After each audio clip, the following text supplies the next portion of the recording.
Hi guys, this is Irene. Welcome to my journey of making myself proud.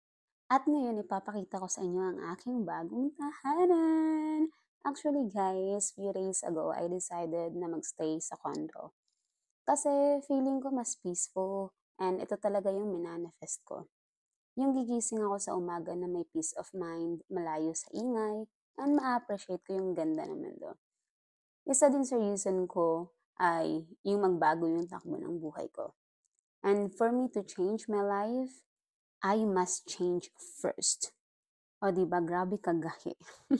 So, I decided na i-change ang bad habit ko sa good habit, bad environment to peaceful environment, those toxic people to goal-driven mga tao, and, diba, very productive talaga.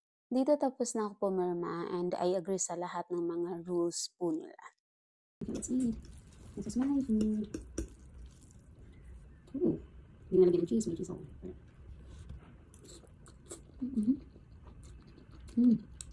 Pagkatapos ko kumain ay dumiretso na agad ako ng palengke kahit pagod na pagod ako. Umingiti pa rin ako dyan just to enlighten my mood.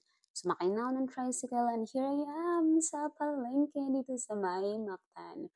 So, ayan, bumili na ako ng mga gulay and pumunta rin ako ng grocery para bumili ng mga basic needs ko. Counting ano lang. Then, nag-swimming na din ako just to relax myself sa sobrang nakakapagod na araw. And tingnan nyo naman, I'm not a good swimmer po, just trying my best to swim lang talaga.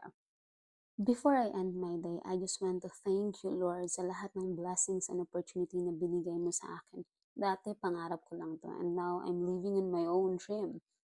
In this world, nothing is impossible talaga as long as you have definite purpose, burning desire, and the will to win. Also, I just want to thank God for giving me a loving and a supportive boyfriend.